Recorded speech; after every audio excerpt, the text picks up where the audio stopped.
بسم اللہ الرحمن الرحیم۔ السلام علیکم ناظرین۔ شروع کرتا ہوں اللہ کے نام سے جو بڑا مہربان نہایت رحم کرنے والا ہے۔ شیر خدا کے شیر بیٹے اپنے تمام اثاثے لٹانے کے بعد گھوڑے پر سوار ہوتے ہیں۔ اپنے چاہنے والوں کے لاشیں اٹھا اٹھا کر نڈھال ہو چکے ہیں، لیکن اب بھی چہرے پر شجاعت حیدری کی جھلک نمایاں ہے۔ شمر اور عمر بن سعد جب ذوالفقار حیدری کو میدان کی طرف آتے دیکھتے ہیں تو پریشانی سے پیشانی پر بل پڑ جاتے ہیں۔ دنیا کا یہ واحد موقع تھا کہ جب ایک طرف 22,000 کی فوج تھی اور دوسری طرف صرف ایک شخص اپنی تلوار لیے گھوڑے پر کھڑا تھا، اور شاید ہی ایسی ڈرپوک فوج آپ نے دیکھی ہو کہ 22,000 میں ایک بھی ایسا مرد نہیں ہے جو تنہا نواسہ رسول شیر خدا کے شیر کا مقابلہ کرنے کا سوچ رہا ہو۔ ویسے بھی ان سب نے سن رکھا تھا کہ ان کے نبی نے فرمایا تھا، حسین مجھ سے ہے اور میں حسین سے ہوں، لیکن بدبختوں کی آنکھوں پر لالچ اور طمع نے پردہ ڈال رکھا تھا۔ ہر کوئی دربار یزید میں اونچا مقام اور انعام و اکرام حاصل کرنا چاہتا تھا۔ اب سبھی ایک دوسرے کا منہ دیکھ رہے ہیں کہ شہسوار کربلا کا مقابلہ کون کرے گا۔ ناظرین گرامی، انفرادی جنگ جو عربوں کا شیوا تھا، جہاں جنگ میں ایک آدمی کے مقابلے میں ایک آدمی آتا ہے اور لڑائی ہوتی رہتی ہے۔ شجاعت حیدری کے وارث کو دیکھ کر یزیدی فوج نے نہ صرف انفرادی جنگ ترک کی بلکہ اجتماعی حملہ کرنے کی بھی کسی کی جرت نہ ہو رہی تھی۔ ویسے بھی اس ساری فوج نے سن رکھا تھا کہ سامنے وہ گھڑ سوار ہے جس کے بچپن میں ہی اس کی شہادت کے چرچے عام ہو چکے تھے۔ ایک دفعہ حضرت جبرائیل امین حضور اقدس صلی اللہ علیہ وآلہ وسلم کی بارگاہ میں حاضر ہوئے، اور وہاں حضرت امام حسین بھی تشریف لے آئے اور حضور کی مبارک گود میں بیٹھ گئے۔ جبرائیل امین نے عرض کیا، اے اللہ کے رسول، آپ کی امت آپ کے اس بیٹے کو شہید کر دے گی۔ حضرت جبرائیل نے مقام شہادت بھی بتایا اور مٹی بھی پیش کی۔ دیکھیے ذرا، منظر کشی کرتا ہوں کہ اکیلا گھڑ سوار 22,000 کے لشکر کی طرف بڑھ رہا ہے، تو دوسری طرف لشکر کا امیر عمر بن سعد شمر سے مشورہ کرتا ہے کہ ہمیں حسین پر تیروں کی برسات کرنی چاہیے، کیونکہ اگر وہ ہماری صفوں تک پہنچ گئے تو ہمارے سینکڑوں سپاہی اپنی جان گنوا بیٹھیں گے۔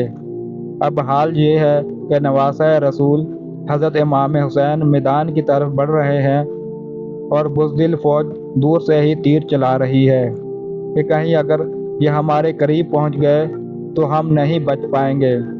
امام علی مقام کو تیر لگ چکے ہیں۔ شیر حیدری پر پورا لشکر یک بارگی سے حملہ آور ہوتا ہے۔ خوف کے مارے فوجیوں کی گردنیں کٹ رہی ہیں۔ سینکڑوں یزیدی فوجی جہنم واصل ہو چکے ہیں کہ اچانک امام علی مقام کو اذان کی آواز آئی اور آپ نے اپنی تلوار روک دی اور نماز پڑھنے کی مہلت مانگی۔ یہی وہ وقت تھا کہ جب شمر کے جوش دلانے پر مالک کے کندی نے پیچھے سے ایک وار کیا کہ تلوار قلعہ مبارک کو کاٹتی ہوئی کاسہ سر تک پہنچ گئی۔ خون کا فوارہ نکل پڑا۔ جیسے جیسے وقت گزرتا گیا، امام کے جسم پر تلواروں، نیزوں اور تیروں کے زخم بڑھتے جا رہے تھے، لیکن پھر بھی کسی کی ہمت نہ تھی کہ شجاعت کے اس کوہ گراں کو شہید کر سکے۔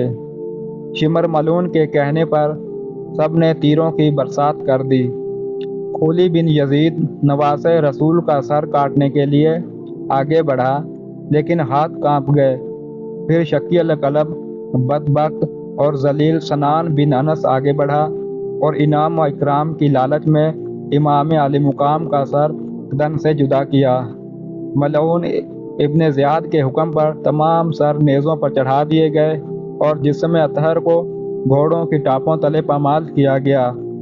شہادت حسین تاریخ انسانی کا ایک غیر معمولی واقعہ ہے کہ پیغمبر کے پیروکاروں نے اپنے نبی صلی اللہ علیہ وآلہ وسلم کے نواسے کو بے دردی سے شہید کر کے اس کا سر اقدس نیزے پر سجایا۔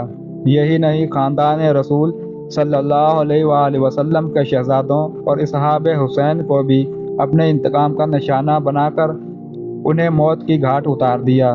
نواسۂ رسول حسین ابن علی اور ان کے 72 جانساروں کے خون سے کربلا کی ریت ہی سرخ نہیں ہوئی تھی، بلکہ اس سرخی نے ہر چیز کو اپنی لپیٹ میں لے لیا۔ محدثین بیان کرتے ہیں کہ امام علی مقام کی شہادت پر نہ صرف دنیا روئی، زمین اور آسمان نے بھی آنسو بہائے۔ محدثین بیان کرتے ہیں کہ نواسۂ رسول کی شہادت کے وقت بیت المقدس میں جو پتھر اٹھایا گیا اس کے نیچے سے خون نکلا۔ شہادت حسین کے بعد ملک شام میں بھی جس پتھر کو ہٹایا گیا اس کے نیچے سے خون کا چشمہ ابل پڑا۔ محدثین کا کہنا ہے کہ شہادت حسین پر پہلے آسمان سرخ ہو گیا، پھر سیاہ ہو گیا۔ امام طبرانی معجم الکبیر میں محمد بن سیرین سے روایت کرتے ہیں کہ امام حسین کی شہادت کے وقت آسمان پر سرخی چھائی رہی۔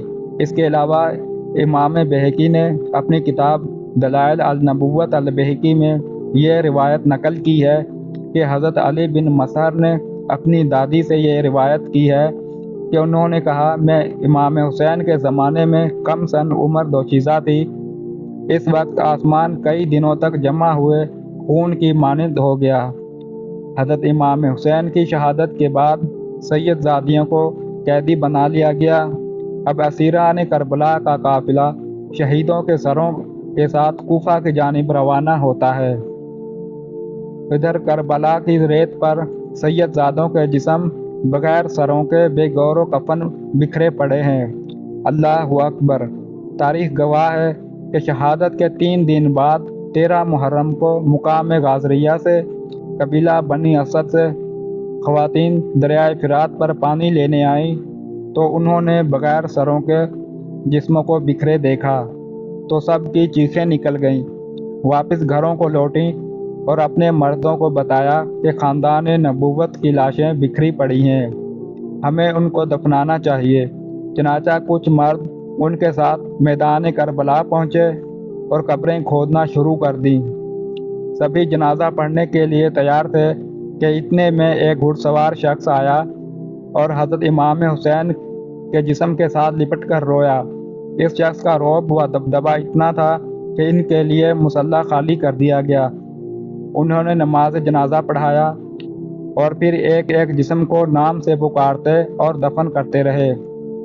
سب سے آخر میں حضرت عباس علمدار کو دفنایا گیا۔ جب وہ گھڑ سوار جانے لگا تو قبیلہ بنو اسد نے پوچھا کہ آپ کون ہیں؟ جواب ملا، میں علی بن حسین ہوں۔ یہ کہہ کر چل دیے اور نظروں سے اوجھل ہو گئے۔ اللہ سے دعا ہے کہ ہم نبی آخر الزماں حضرت محمد صلی اللہ علیہ وآلہ وسلم اور ان کی پاک آل پر اپنی جانثار کرنے والے بن جائیں۔ اے اللہ پاک ہمارے گناہوں کو بخش دے اور ہمارا حشر بروز قیامت حضور اور ان کی آل پاک کے ساتھ کرنا۔ آمین لکھنا مت بھولے گا۔ اگر ویڈیو پسند آئے تو چینل کو سبسکرائب کرنا مت بھولے۔